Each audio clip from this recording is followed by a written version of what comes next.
11 years of Modi government. Well, who better to explain the transformation that has taken place other than Union Minister and Senior Party Leader Hardeep Singh Puri? Welcome to the Prince, sir.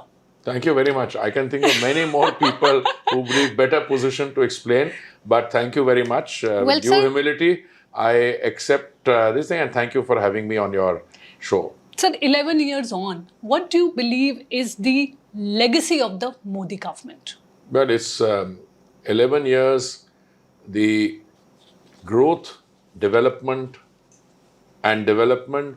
with the benefits of growth percolating down to the grassroots level, through the length and breadth of the country, development which was women-centered, becoming women-led, and I think above all those mind-boggling figures, moving from a $2 trillion to a $4.3 trillion, something that we should have done much earlier. We have reclaimed pride and confidence in our civilizational and historical heritage. I'm not talking about religion, it's a civilization. You know, we're a 7,000-year-old civilization.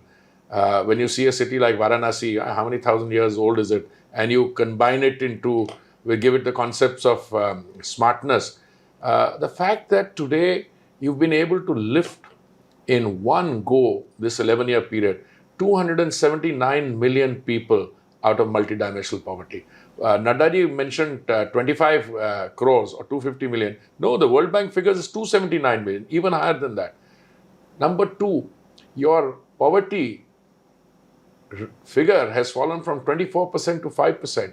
All right, there are still much more that we can do. There are my friends, the economists, who would say, no, but in order to become Viksit Bharat, truly developed country, you have to grow at 8%. Sure, you have to. But you know, government and governance is the art of the doable. I mean, if we were not a robust democracy and an executive fiat, I could, order things around land acquisition, lock up people and, make sure everybody will. No. But a democracy, all the avenues for redressal of grievances are open to people. You try and set up an industry somewhere, you get caught up with something. Yeah, there's some problems on our side also. Our regulatory environment needs to be eased, has been eased considerably. Our agencies need to be encouraged to, take it. But there were scams earlier. Now, if you are in a democracy, you can't say, oh, I'm in opposition, therefore I'm being scrutinized. No, you're being scrutinized because you apparently did something wrong. If not, well, go through with the process, etc. Our legal system, our courts, overburdened with cases. So, when you take all that, I think 11 years is a solid achievement. A lot has been done. Many old archaic laws have been thrown out. But I think the beauty of these 11 years is it's shown you what can be done and it's provided you a roadmap of what more that you should be doing. How has the governance model evolved? If you look at Modi 1.0 to Modi 3.0, also the dependence on allies now. Does that affect decision making? No, not at all. Not at all. In fact, the NDA, I don't talk about allies as such. I mean, I want to be naughty for a while. In fact, once Mrs. Gandhi, so the story goes, was told ki, you got a very large figure. She said, I'm getting worried. She says, it's better to have allies around because they can, you can do your adjustment. Her son, the late Shri Rajiv Gandhi, had an absolute figure. I think what was 400 plus, and he lost the government. So no, governance model and the figure is not a. If somebody told me in one of the similar interviews that you had to be cautious after there's a perception of a deficit after 2024. I said, no, that if there is a perception of a deficit, you made it up with the election results in Haryana, Maharashtra and Delhi. And therefore, after Bihar and West Bengal, you will be, riding even higher. No. I think NDA allies today are a strength and our belief in the NDA has always been there. I, in fact, start to get a little worried if you don't have any political. So for every proposition you make, there is a good thing and a bad thing. Now, some of the stuff that we wanted to get through, we've done. So one or two things are still left Okay, if you look at the original 2014 BJP manifesto, well, I'm sure in the coming 4 years we'll get it done. I mean, who thought of 370? I mean, no one did. Triple talaq, who talk of some of the other decisions. One nation, one poll. I don't know about the timing, but I think the one thing that distinguishes the Modi 11 years is whatever was said has actually been implemented. Because many point out that, the decision on caste census was actually taken because of the pressure from the alliance. Not at all, not at all. If you look at the old records, we've always been in favor of a caste census. But what some of these friends of ours were wanting was a standalone caste census. But we said when we do the census, which we will do now, it will be part of that census. Let me come back to Operation Sindur. A lot has been said regarding the operation carried out by India, especially the meddling, so-called meddling by, US president. How do you look at that? The tweets that came first. I am not going to comment on what the President of the United States. But the opposition has been talking about it. Let them say it. Let them say it. There's an interesting story coming out from all world capitals, etc. Better not to get. He is the elected President of the United States. He said something, and I think our External Affairs Minister has been categorical on record to say that we received a call from the Director General Military Operations of Pakistan. Our DGMO did. He got political instruction and responded, okay, we will have a cessation of hostilities. We've also said that Operation Sindur is still ongoing. Also, the devastation that we were able to unleash in 22 minutes on that fateful night, and that devastation is visible in commercially available satellite imagery. Commercially available. It's not stuff I put out or you put out. And there is no evidence of any devastation on our side. There are counterclaims. Look, just let it sink in. All the criticism of the opposition, of those people in the opposition, I mean, some opposition people have been very responsible. I'm referring to my friends who went as part of these 7 parliamentary delegations. I mean, the kind of statements they made, but that's what anybody would do. I have a difference with you. I have to resolve that within the political framework domestically. I don't undermine my country by talking about it outside. In any case, I think all those questions have been answered, whether it's on mediation, whether it's on hyphenation, whether it's on internationalization of a particular part. I don't believe in all that. I think the government's military operation was splendid. Insofar as the other issues that you are discussing in terms of, the narrative, etc., those are being clarified. What about the statement by a Congress leader and LOP, Rahul Gandhi, who said Narendra, surrender, and then Ji Huzur? They have been talking about it. I sincerely think that young, is not so young, he's what, 50 plus, several times launched and relaunched leader of opposition. I think he needs to do some introspection. On the one hand, you have in the public domain evidence of the devastation we've caused in 22 minutes there. What is he talking about? I mean, you just compile all the statements that the Pakistanis are making. Just compile and send it to Mr. Rahul Gandhi. I don't find statements of the kind that you are referring to. I personally don't think one should dignify them with a response at the level of a cabinet minister. You spoke about, the delegation that was sent abroad to put forward India's, how India looked at Operation Sindur, what it really meant.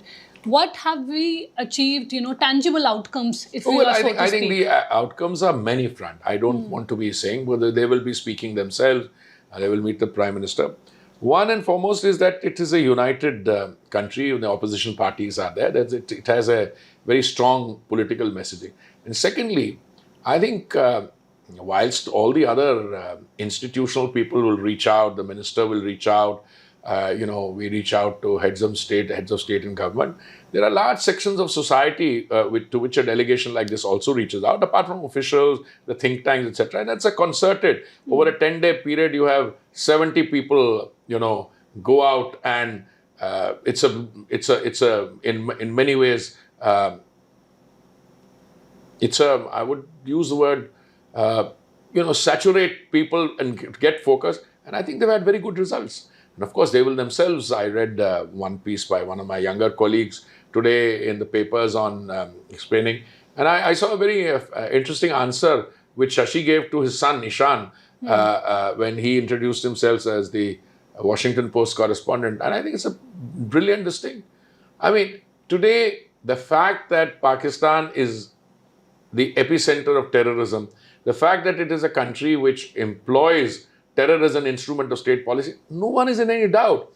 But it helps sometimes for people other than your accredited envoys to also deliver the message, shows the seriousness of purpose and shows that you have an entire Indian political system behind it. You mentioned Shashi Tharoor, where there was a lot of criticism that came, from the opposition, especially about who would be sent on these, delegations. So whether it was Shashi Tharoor or others, they said that parties were not consulted and the government took a decision on their own. I think Kiran, my friend, the Parliamentary Affairs Minister, I was having dinner. He was having dinner at my place along with some other ministers. He was in constant touch. The fact of the matter is, the parties sent their people. It may so have happened that if I were the head of a political party, I may have wanted to send X and we said not X, Y. But I think at the end of the day, that was a storm in a teacup. Today, out of the names that went out, I think you had, let's say, a Congress party, some very eminent Congress politicians there. Shashi, Manish, Anand Sharma ji, Salman Khurshid ji. I mean, these are all people with experience. I mean, several of them have been ex-ministers. Shashi was Minister for Education, I think.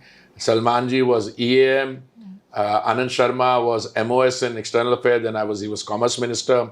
Then Manish was, I think, INB Minister. Right. So then you had Shri Abhishek Banerjee from the TMC. You had OYC ji. So I think it's a very good selection. Baki, controversy kya?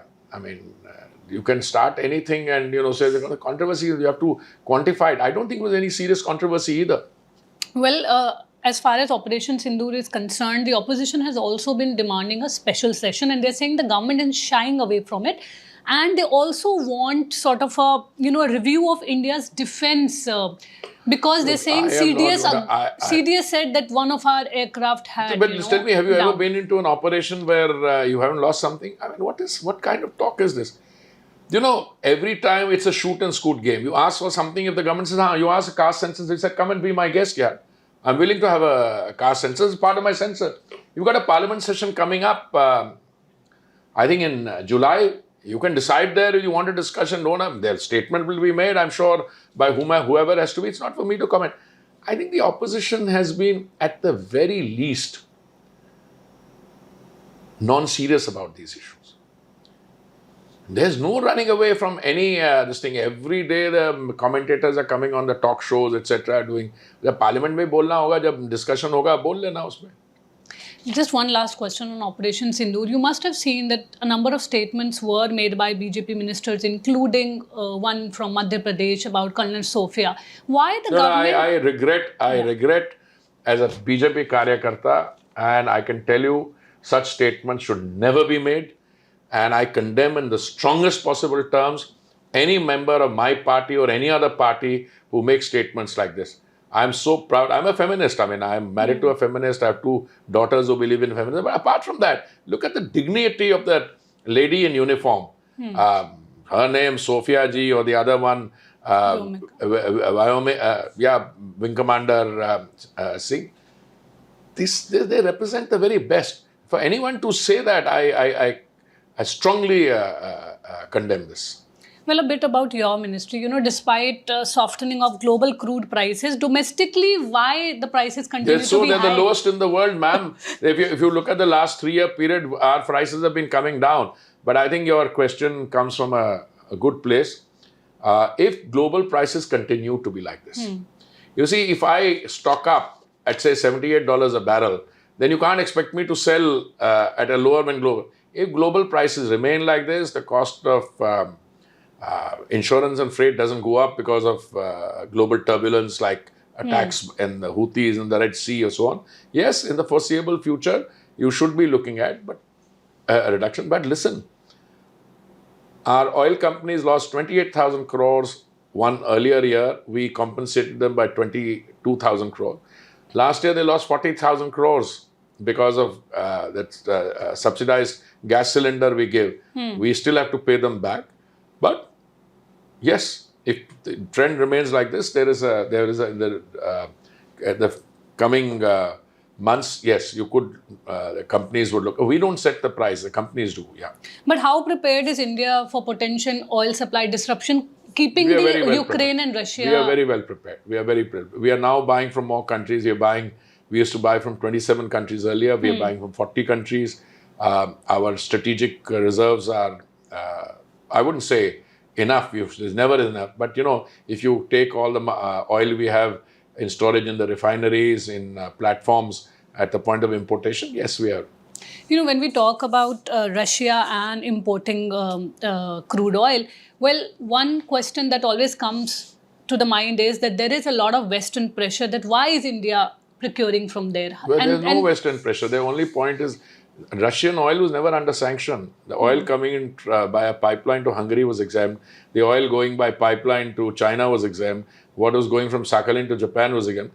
What we were told is to buy within a price cap. So very happy, music to my ear. I can buy from there and I can buy cheaper. So there's no such thing. But one criticism that comes your way is that, what about India's diplomatic neutrality? Who asked you to be diplomatically neutral? Your diplomacy is designed to serve your national interest. And I think my Prime Minister is very, very clear. He has a moral duty to his electorate. And therefore, his moral duty, as I understand it, is that make sure that the Indian consumer is never short of energy, that energy is affordable, and that we are secure in our transition to sustainability. Well, from Digital Bharat to Viksit Bharat, what do you think are the 3 key achievements that have actually made a difference to the ordinary person? Well, I'll tell you, the ordinary person in my sector is getting energy. There's been no shortage in the last 11 years. I've only been Petroleum and Natural Gas Minister for 4 years. I've done other ministries, Housing and Urban Affairs, Civil Aviation, Commerce. But no, I think the common man gets clean cooking, or a common sister or our lady of the house, clean cooking gas if you are a beneficiary of the Ujjwala scheme for as little as 6 rupees 18 paise a day. And if you're a non-Ujjwala beneficiary, you get it for 14 rupees a day. That's a very big achievement. I mean, you compare that to even some very well developed countries. In the rural countryside, you're still using firewood and coal and kerosene, etc. So I can give you a large number of these things. The fact that 40 million people, 4 crore people have got a Pradhan Mantri Awas Yojana unit, and you've decided to give another 3 crore, that's another 30 million. I mean, if you look at the size of populations of countries, they're not big enough. Here is 70, how many people go to fill up petrol and diesel and other forms of energy in a petrol pump every day? 6 crores, 70 lakhs. That's the scale of the operation that you are causing. So I think the Modi government the figures are mind-boggling, but you've taken development right down to, percolated it down to the economically weaker sections and people. And as a result of which, you've been able to lift 279 million people out of multidimensional poverty. Well, the government's focus, it says, has also been on clean and green energy. Yes. How far have green is a very good story to tell, because your biofuel blending was 1.4% in 2014. It has gone up to 20%. We had a target of 10% blending for November 22. We did it 5 months in advance. We had a target of 20% blending for 2030. We brought the target forward. We've already done 20%. Green energy, green hydrogen is another great story. Compressed biogas. In green hydrogen, one of our oil companies has floated a tender which has been awarded for 10,000 metric tons. And the price has already come down to less than $4 a kilo. I think if you scale this, if you replicate this and scale it up, and the price comes down to $2.5, $3, you'll have a revolution. Well, let me, talk about politics a little. The Punjab government has been facing a lot of criticism over law and order. What do you think is going wrong as far as governance is concerned, considering they were here a few years back in Delhi? Punjab government is a problem. If they're facing law and order, I mean, law and order is a state subject. You should be able to ensure this. And I was in Punjab yesterday. I'm very disappointed. I travel throughout the country. Punjab gives you the appearance these days of a state that got left behind. But more than that, law and order is a serious problem. If you're not able to curb the drug menace, if you're not able to curb the, if you are down the substance abuse route, the alcohol, etc., then that's the problem you face. But we have seen that, right from Arvind Kejriwal to Manish Sisodia, even Satyendra Jain, they have they are right now in Punjab managing things from there, shifted They're ways managing. from Delhi. What are they managing? Well, that's what their, party keeps saying. They will manage. They will try to manage. But what is it that they're managing? I'd like to find out. And I think we have an election coming up in a few days' time in Ludhiana West. But I'm not sure. I think the Aam Aadmi Party is really facing an existential crisis, and it has to do some solid introspection. Well, what about Delhi? There was a promise that was made by the party, and it was something, that they said we will deliver on, similar to what was in Madhya Pradesh and Maharashtra, 2,500 to women. It's been more than 100 days. Yeah, no, it's been 100 days. It's only been 100 days, but it's coming. It will come. You need to do this on a solid basis. You need to have proper data. You must know who is entitled to it. I mean, if well-to-do people start drawing on that, then it's a misuse of resources. Remember, at the end of the day, these resources come from the state. The state gets its revenue from the taxpayer. So you surely want to give it only to those who are entitled. I'm told that it's at a very advanced stage and it's only a matter of time. Well, I was talking about Punjab. What is it that ails BJP? Why has it not been able to get support vote share has gone up. Vote share has gone up 3 times. But largely it gets support from Hindus. What about the other communities? No. The vote share has gone up from 6% to 18-19%. The fact, madam, is that we were in an alliance with the Akali Dal and we were junior partners in that alliance. And out of the 117 MLA seats, we only contested 22, 23. These were the urban segments, what you're saying. You never had a presence in the rural area. So how can you do well in the rural? So after the alliance was broken, which I think was a wise decision, now you're trying to establish a presence in the rural area, which was not there earlier. Well, a little about Bihar elections. Every elections we see that, the party relies heavily on the image of Prime Minister Narendra Modi. Is that a good thing or a bad? I think it's a very good thing. I'm asking you, what about the other leadership? No. Please. The reliance on a Prime Minister who has a connect with the people, whose name is associated with the all-round development of the country is a positive thing. But it's not just that. Other people, we are the largest political party in India with the largest political party in the world. That party also has regional people. The regional people are supported, etc. But yes, I think if you have a highly successful Prime Minister, the Prime Minister's sheer appeal and driving, and he has demonstrated in 11 years that what he says he delivers on. So I think that's a good thing. Well, one last question. What are 3 things? We've seen a lot that you talked about that the government has achieved. What are 3 things that remain unfulfilled concentrating on? If you have 190 years of colonial hang, India's economy was what? 25% of the global economy in 1700. Okay?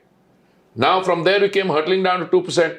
Now we have a situation where we had 190 years of British rule, nearly 6.5 decades of 6 decades plus of Congress rule. Now Modi's 11 years have achieved a lot, doubling of the size of the economy, women centered development to women-led development, the benefits of development percolating down to the economic, all that we've done. But more is to be done. There's a lot to be done. And I don't think the BJP case or even the Honorable Prime Minister's case that we have now achieved everything, now we can rest on our laurels. No, there's a lot of things to be done. Accelerate the rate of growth from 6.5% to 7.5% and 8%, number one.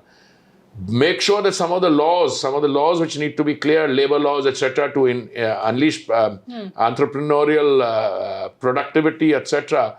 The fact that more employment to be generated. Just now, we are manufacturing sector is which generates job. More needs to be done. I mean, there are some very good stories, etc. So I can tell you many things, but I think the best thing is to look at what has been done and draw inspiration from that for what will come in the remaining 4 years of Modi 3.0. Thank you so much for Thank giving you. us your time. Thank you. Thank This you. is Neelam Pandey Thank you. reporting from Delhi.